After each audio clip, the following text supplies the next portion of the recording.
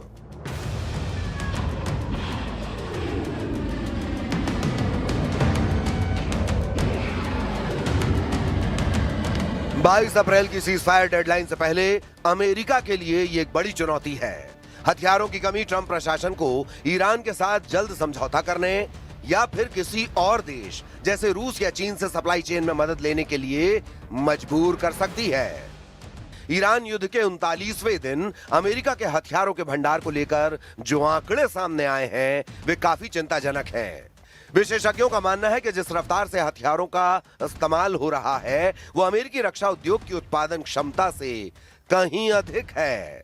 ताजा आंकड़ों और रिपोर्ट्स के मुताबिक जो आंकड़े आए हैं वो हैरान करने वाले हैं। हथियारों की कमी के प्रमुख आंकड़े जान लीजिए। थार्ड और पैट्रियट इंटरसेप्टर। युद्ध के शुरुआती 16 से 20 दिनों में ही अमेरिका ने अपने थार्ड इंटरसेप्टर का लगभग 40% स्टॉक इस्तेमाल कर लिया था। ईरानी मिसाइलों को रोकने के लिए भारी संख्या में पैट्रियट यानी PAC-3 मिसाइलों का इस्तेमाल हुआ। टॉमहॉक मिसाइलें। अमेरिकी नौसेना ने अब तक लगभग 535 से अधिक टॉमहॉक मिसाइलें दागी हैं, जो कुल इन्वेंट्री का लगभग 17% से 20% है। एक मिसाइल की कीमत लगभग $3.5 मिलियन यानी 29 करोड़ है। ATACMS और सटीक गाइडेड हथियार। रिपोर्टों के अनुसार अमेरिका ने अपने ATACMS और प्रिसिजन स्ट्राइक मिसाइलों का लगभग 46% हिस्सा खर्च कर दिया है। युद्ध के कारण अब तक ईरान को हुए आर्थिक नुकसान के साथ साथ अमेरिका और इजराइल का सैन्य खर्च भी अरबों डॉलर में पहुंच गया है। केवल मिसाइल डिफेंस पर ही अमेरिका ने अब तक $10 बिलियन यानी 840 अरब या कहें 84,000 करोड़ रुपए खर्च कर चुका है। डिफेंस एक्सपर्ट जैसे CSIS का कहना है कि समस्या ये नहीं है कि हथियार कल खत्म हो जाएंगे, बल्कि यह है कि यदि चीन के साथ कोई नया मोर्चा खुलता है तो अमेरिका के पास पर्याप्त स्टॉक नहीं बचेगा। खबर है कि पेंटागन ने हथियार निर्माताओं को उत्पादन चौगुना करने का निर्देश दिया है, लेकिन विशेषज्ञों का मानना है कि इन्वेंट्री को प्री वॉर लेवल पर लाने में 12 से 18 महीने का समय लगेगा।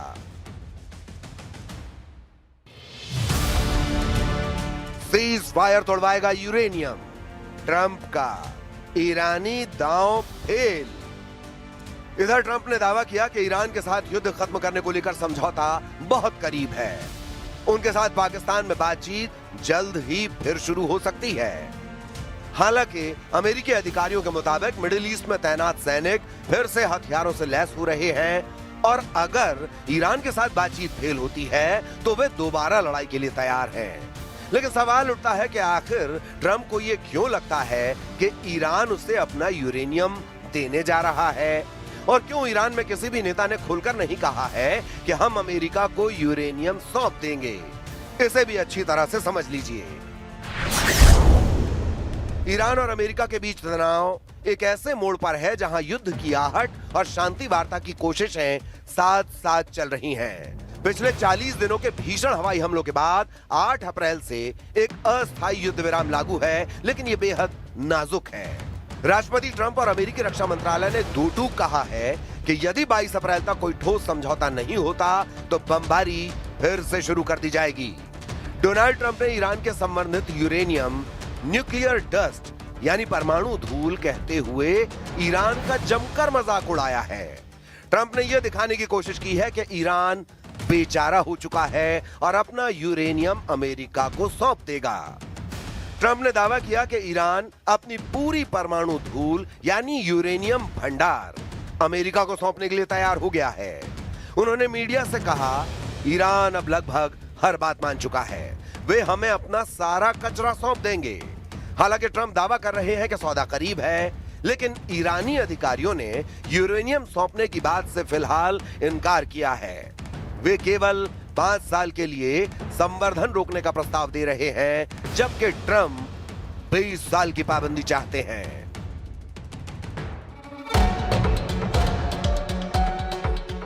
अब देखना होगा कि क्या ट्रंप को ईरान का यूरेनियम मिल पाता है या फिर होर्मुज फिर से बंद होने से ईरान से उसकी सीधी जंग शुरू होती है। लेबनान और इजराइल में हुए सीजफायर पर एक बार फिर से बारूदी बादल छा गए हैं। डील को अभी 24 घंटे भी नहीं हुए कि इजराइल ने लेबनान पर फिर से हमला कर दिया है। आईडीएफ ने इसे सेल्फ डिफेंस और खतरे को देखते हुए पलटवार बताया। हालांकि अभी तक हिजबुल्लाह ने पलटवार नहीं किया है, लेकिन सीजफायर की डील कभी भी टूट सकती है और लेबनान और इजराइल में नई जंग भड़क सकती है।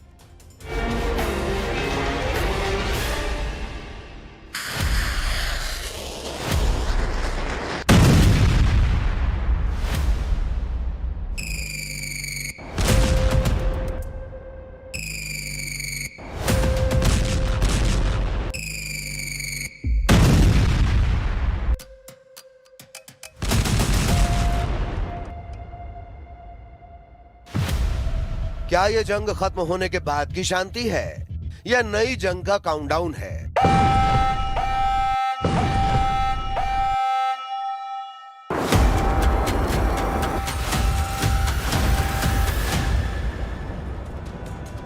दक्षिण लेबनान से लेकर उत्तरी इजराइल तक हर तरफ एक अजीब सी खामोशी है।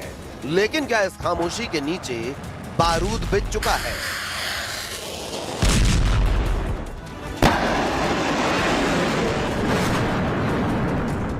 हिजबुल्लाह की सबसे बड़ी ताकत हजारों रॉकेट और मिसाइल है। इजराइल एयर स्ट्राइक में माहिर है। आयरन डोम सीज फायर के बाद भी बारूद से फट जाएगा। तो क्या फिर रॉकेट बनाम एयर पावर आपस में तबाही मचाएंगे?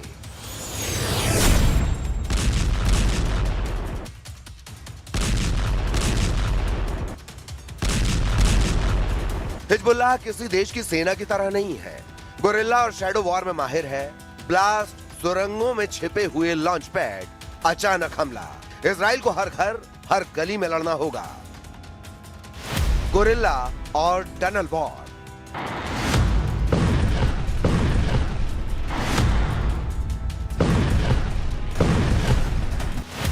नेतन्याहू का फेल होगा ग्राउंड ऑपरेशन।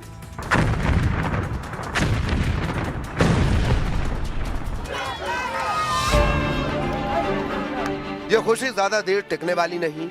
लेबनान में सीज फायर का जश्न अभी शुरू भी नहीं हुआ है कि उत्तरी इजराइल पर हमले की तैयारी का शोर तेज हो गया है।